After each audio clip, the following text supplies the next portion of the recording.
Hello? All right. All right, so you know who the fuck we are. Just get to it. So, And, my powers of perception tells me that Skillet Sauce is not sure when Christmas is, 6 days.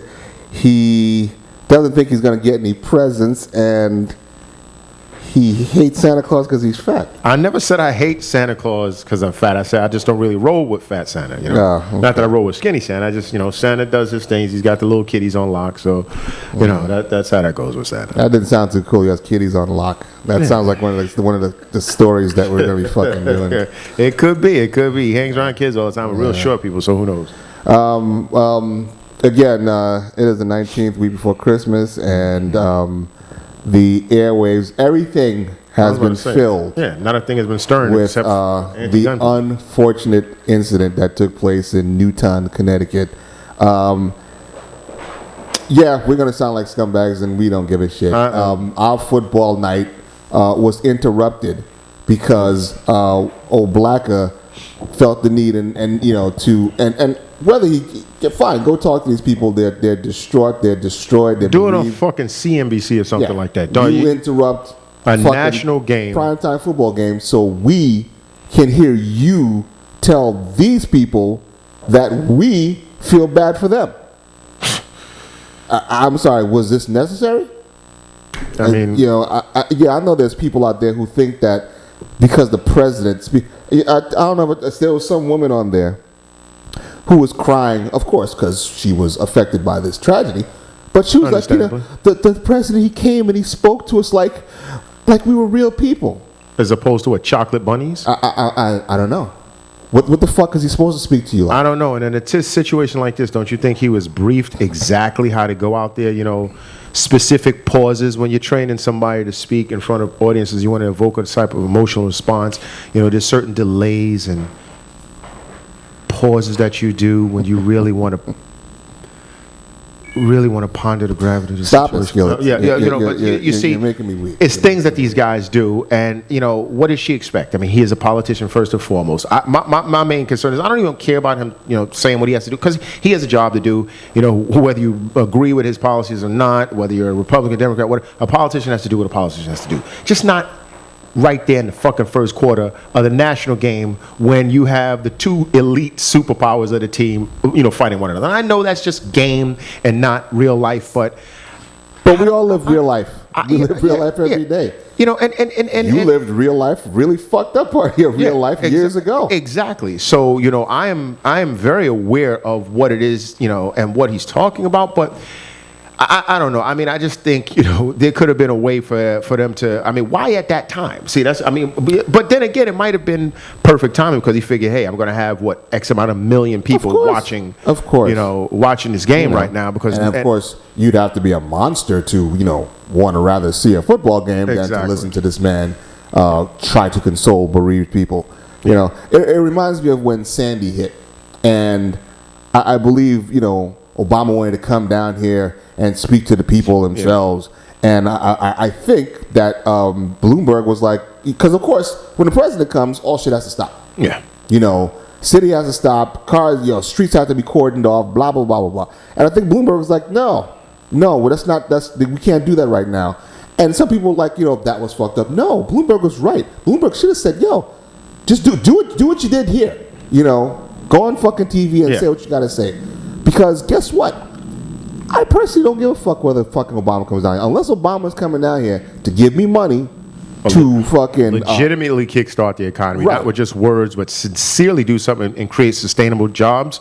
I don't really care what he has to say. I don't care what anyone or if he's coming back to build my house. I was fine, from Sandy, but all the other people, if he was doing that, houses got flooded. Otherwise, stay the fuck out of here. Say what you got to say on TV. Preferably during a soap opera, or better yet, a reality show. Yes, yeah, exactly. This is why we're on the same fucking show. Yeah. Interrupt that shit. But I just have to, we just have to get, because we've been talking to people, not willingly at some points, but we've been talking to people about this shit, and outside of the sketchiness of the information that's been been coming out slowly like it does all the time. Yeah, which there was something I was checking last night. But I was too goddamn tired and stuff. I mean, but there's been a lot of since you sent this to me the other night. I was like, wait a second, because I didn't even. Seriously, I stayed so far away from this because I was just so upset at speaking to people that kept bringing up points to me that it would have absolutely no impact. Now, hopefully, we'll get to some of the points, and I'm like, wait a second, I realized that I grew up, and I always like to say in the real world, but I'll just say, I grew up in Brooklyn. And I grew up in pre-yuppie Brooklyn when the white people could afford Manhattan, so they wasn't coming to Brooklyn. When Williamsburg was junkie Brooklyn. When East New York was like, fucking Beirut back in the 80s, Brooklyn. Where I was like, okay, don't cross this street right here, because you may not come back alive. Yeah, Brooklyn. The kind of Brooklyn where you don't go to certain neighborhoods because you don't know anybody, so you won't get a pass. That type of Brooklyn. And so when some people had made certain suggestions, I was like, I was using my mind. I'm like, wait a second, what the hell is this person talking about? But then it dawned on me, especially after you told me when your brother mentioned what he said. I'm like, wait a second, he comes from the same place, but then he's been so separated for so long, and he's now a parent, that his brain had flipped over, and he damn sure forgot everything that he should have known, because I used to run the streets with him before I was running with you. So he knew the kind of stuff, going to house parties, but I'll get to those points. Just because those points need to be said, because I think people need a real dose of realism, and that's why I'm not glad what happened in China in 2010 and 2012. I'm not glad that happened, but I'm glad it happened without a gun. But go ahead. We'll get to that. Well, I mean, I'm just gonna, my beefs are real simple, and it's that, again, this place, people are just a pack of hypocrites. And one thing I do know is that in about 3 weeks, no one's going to be mentioning this outside of the people in Newton, Connecticut. Just like everyone forgot about the dude who shot up the Empire State Building. Like I did. I totally forgot about it. I totally forgot that dude was shot up. I totally forgot. And you know what? As that whole Joker in the movie theater thing, once Dark Knight was no longer in the theater and the new movie was in the theater, I swear to you, I did not recall media passed on to whatever new thing that they had to pass on to. So it was out of sight, out of mind. Outside of the people that were actually affected, I was like, okay, that was the big story for a while. And then something, my mind went elsewhere and was occupied with whatever else. And, the same thing is going to happen in this case, yet people... It may take a little bit longer because there's little kiddies involved.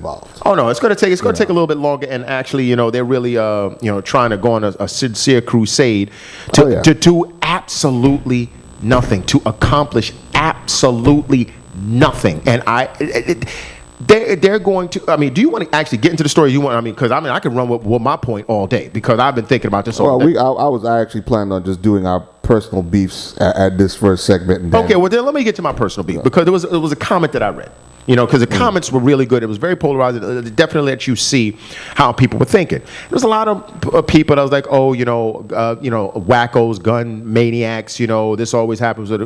Taking mental illness completely out of the situation, out of the equation, as if only sane, rational people, do this kind of stuff. Which of course they don't. It's always some loon or some kook or something like that. But there was one thing that a person said, and he said, because people were calling them idiots and saying, damn the Second Amendment, that was for when it was militias. We don't have a standing army, blah, blah, blah, blah. Yes, I know. And the person said, well, if you criminalize guns, only the criminals will have guns. And that is my main point. So to all the people out there that think, okay, let's shut down the gun shows. Fine. Every gun show, shut down. Let's shut down any store in the United States of America that can sell a gun. Fine. Store closed. Make guns illegal like they are in New York. Okay. Fine. Make bullets illegal like they are in New York. If you're getting a year a bullet out here. Make all of that stuff illegal. Illegal. And guess what? There's something called gun smuggling. Guns will come into this country no matter what.